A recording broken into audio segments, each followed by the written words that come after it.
बिस्मिल्लाहिर्रहमानिर्रहीम जी, अस्सलाम वालेकुम सब देखने सुनने वालों को परफेक्ट न्यूज़ चैनल की जानिब से तौसीफ भट्टी का सलाम अर्ज़ हो। नाज़रीन, आज का दिन बड़ा अहम दिन है। पूरी कौम, तमाम सियासी पार्टियाँ इस वक्त सुप्रीम कोर्ट ऑफ पाकिस्तान की जानिब जो है वो निगाह करके और कान लगा के बैठी है कि किस time supreme court of Pakistan जो है वो मखसूस नशिस्तों के हवाले से महफूज फ़ैसले को सुनाती है। जी नाजरीन, ये बड़े फैसले, जितने भी सियासी बड़े बड़े फैसले हमारे पाकिस्तान में अदालतों की जानिब से आते हैं, उसकी हिस्ट्री तो ज़्यादातर नाजरीन जो पिछले कुछ सालों से है वो जुम्मे के दिन को ज़्यादा अहमियत दी जाती है और ये फैसले जुम्मे के दिन जो है वो सुनाए जाते हैं। लेकिन आज चूँकि जुमेरात है तो देखना ये है कि आया अदालत की जानिब से आज फैसला ही सुनाया जाता है या फिर कोई किस्मत का खेल चलता है और ये कल के दिन के ऊपर जो है ये मामला चला जाता है। और फिर बड़ी दिलचस्प सूरत हाल हो जाएगी नाजरीन, जब ये जुम्मे के दिन के ऊपर ये फैसला चला जाएगा तो फिर जिसके हक में या जिसके खिलाफ ये फैसला आएगा उसको फिर जुम्मे के दिन के हवाले से जो है वो मनसूख किया जाएगा और इस पर फिर बहुत से तबसरे और बहुत से तज्जिए जो से हैं वो किए जाएंगे और उसमें जुम्मे के दिन के हवाले से ख़ास एक एंगल जो है उसको दिया जाएगा। तो देखते हैं नाजरीन, अदालत क्या फ़ैसला करती है, आज सुनाती है फ़ैसला या कल जो है उसको अनाउंस करती है। जो भी करेगी, लाजमी बात है अदालत ने मिल के जो 13 जजेज़ हैं उन्होंने मिल के कोई एक नतीजे के ऊपर पहुंचना है। तो जो सूरत हाल कानूनी माहिरीन जो उनसे हैं वो बताते हैं तो उनके मुताबिक तो लग ये रहा है नाज़रीन कि अगर एक जानिब सुन्नी इत्तेहाद कौंसिल का जो मामला है वो थोड़ा सा जिसे कहे कि कमज़ोर सी पोजीशन नज़र आती है और आइन के अंदर और कानून के अंदर उनकी जो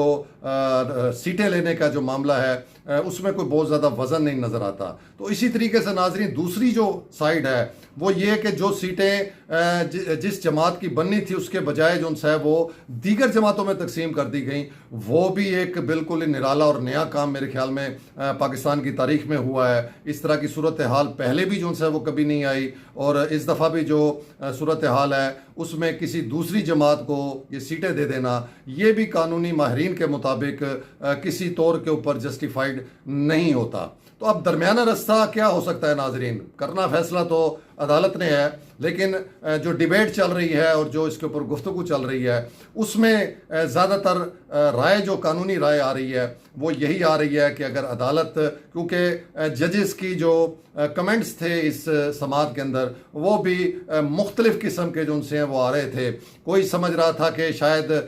जजेस जो से हैं वो सुन्नी इत्तेहाद कौंसिल के हक़ में अपने कमेंट्स दे रहे हैं, तो कोई समझ रहा था कि नहीं ये गवर्नमेंट के हक़ के अंदर जो से ये कमेंट्स दिए जा रहे हैं। लेकिन अदालत में कमेंट्स जो है वो फैसला नहीं होता है, फैसला जो होता है वो जजेस ने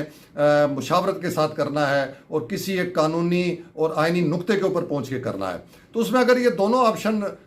इसमें अगर रुकावट बनेगी कि ना ही ये सीटें सुन्नी इत्तेहाद कौंसिल को दी जा सकती हैं कानूनी और आइनी तौर पे और ना ही इनकी तकसीम जो सी है वो दीगर पार्टियों में की जा सकती है, तो फिर दरमियाना रास्ता नाज़रीन फिर आखिर में यही होगा कि ये सीटें किसी को भी ना दी जाएं। लेकिन इससे भी बहुत बड़ा खला जो उनसे एक पैदा होगा, असम्बलियों की जो उनसी तादाद वो पूरी नहीं होगी। तो ये भी एक बहुत बड़ी डिबेट चल रही है कि अगर इस तरह का फैसला आता है तो ये असम्बलियाँ कैसे चलेंगी, ये अपनी आइन साजी कैसे करेंगी। तो ये बहरहाल एक तारीखी भी है और बड़ा दिलचस्प किस्म का फैसला होगा जिसका जो है पूरी कौम बड़ी शिद्दत के साथ इंतज़ार कर रही है। दूसरा नाजरीन, पीपल्स पार्टी जो सी है वो अभी तक हुकूमत के साथ अंगेज नज़र आ रही है वजारतों के मामले के हवाले से। जी नाजरीन, पहले बिलावल भुट्टो साहब का 1-2 दिन पहले बयान आया था, उन्होंने कह दिया था पेशावर में अपनी गुफ्तगू में कि पीपल्स पार्टी वजारतें लेने नहीं जा रही। लेकिन कल से गवर्नर हाउस के अंदर मीटिंग्स चल रही थी और आज भी जरदारी साहब गवर्नर हाउस आए हुए थे और मुलाकातें चल रही थी पंजाब में सियासी सूरत हाल के हवाले से भी और जो उनसे वजारतों के हवाले से भी कि पंजाब में पीपल्स पार्टी जो सी है हुकूमत के अंदर किस तरीके से शामिल होगी। पीपल्स पार्टी के एक बहुत ही अहम ज़राए से इसके हवाले से मेरी बातचीत हुई तो उन्होंने बताया कि जी बिलावल साहब भी ठीक कह रहे हैं और जरदारी साहब भी जो बात कर रहे हैं वो भी ठीक है कि पीपल्स पार्टी जो सी है वो चाहती है कि हुकूमत का साथ दे, हुकूमत के साथ ठहरे और पूरे तरीके से इसका जो हुकूमत का बोझ है वो अपने कंधों पर ले। लेकिन हुकूमत जो सी है वो अपनी इत्तेहादी पार्टियों के साथ किसी तौर के ऊपर ना मशावरत करती है, ना एतमाद में लेती है, और बिल्कुल भी एक साइड लाइन के ऊपर रख के जो है वो अपनी मर्जी से जो है वो हुकूमत चला रही है, किसके कहने पे चला रही है। वो कहते हैं जी इस बारे में अब हम क्या बात करें। उन्होंने बताया कि पीपल्स पार्टी बहुत ज़्यादा मुखालिफ है इस टाइम जो ये कौमी अदारे प्राइवेटाइज किए जा रहे हैं। उन्होंने बताया कि PIA का उन्होंने जो हवाला दिया नाज़रीन, वो बड़ा हैरान कुन जो है वो सूरत हाल उन्होंने बताई। उन्होंने कहा कि PIA के जो सिर्फ रूट हैं, कुछ 70 या 74 रूट्स उन्होंने बताए, जो पूरी दुनिया के अंदर जो सा ये हमारा जो ये सर्विस है ये जाती है, वो 70 से 74 रूट्स उन्होंने बताए कि वो खाली रूट्स जो सी हैं वही खरबों रुपए मालियत के रूट्स हैं। इसके अलावा जो उनकी प्रॉपर्टी हैं वो भी खरबों रुपए मालियत की जो सी वो प्रॉपर्टीज़ हैं। तो लेकिन जो जिस तरीके से ये इसको प्राइवेटाइज किया जा रहा है और इसको एक किस्म का नीलाम किया जा रहा है, वो कौड़ियों के भाव और सस्ते दामों जो उनसे वो किया जा रहा है, ये उनका कहना था। उन्होंने कहा कि इसी वजह से पीपल्स पार्टी जो सी है इन मामलात के अंदर बहुत सख्त मौक़िफ़ रखती है और उनका ख्याल है कि ये जो कौमी अदारे हैं इनको इस तरीके से जो है वो कौड़ियों के भाव बेचना नहीं चाहिए। उन्होंने ये भी बताया कि ये जो स्टील मिल है ये भुट्टो साहब को रशिया ने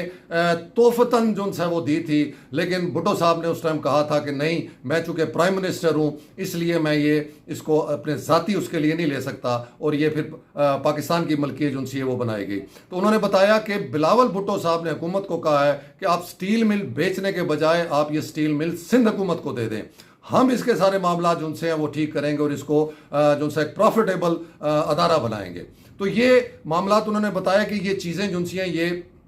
हुकूमत के साथ जो सी है वो मुसलसल चल रही हैं और उनके साथ गुफ्त शनीद हो रही है। अगर हुकूमत जो है वो पीपल्स पार्टी के उसके मुताबिक, नुक्ता नज़र के मुताबिक और मौक़िफ़ के मुताबिक अपने मामलात को बेहतर करती है और अपने ये जो गलत डिसीजंस लेने जा रही हैं इससे वो बैक करते हैं, तो फिर लाजमी बात है कि पीपल्स पार्टी जो सी है वो हुकूमत का हिस्सा बनेगी और वो वफाक में भी वजारतें लेगी और पंजाब में भी लेगी। तो ये सिलसिला अभी नाजरीन चल रहा है। देखें ये सियासत किस करवट बैठती है, ये मामलात किस करवट बैठते हैं। लाजमी बात है कि पीपल्स पार्टी अगर साथ शामिल होगी, उनके भी वज़रा इसके अंदर शामिल होंगे, तो उनको एहसास है कि जो इस वक्त महंगाई का तूफ़ान है, जो मामलात इस टाइम चल रहे हैं मुल्क के, बहुत ही मुश्किल तरीन मामलात चल रहे हैं, तो फिर वो सारा बोझ भी उनको बराबर का नून लीग के साथ लेना पड़ेगा। तो ये अभी उनके बकौल ये चीज़ें अभी इन प्रोसेस हैं और तवक्को है कि जल्द हुकूमत के साथ कोई सेटलमेंट हो जाएगी और उसके बाद बाकायदा हो सकता है कि ये फैसला हो जाए और पीपल्स पार्टी जो सी है वो वफाक में भी और पंजाब में भी जो है वो वजारतें लेगी। और उन्होंने ये भी कहा कि उनकी कोशिश होगी कि छोटे अजला जो मतलब है जहाँ पर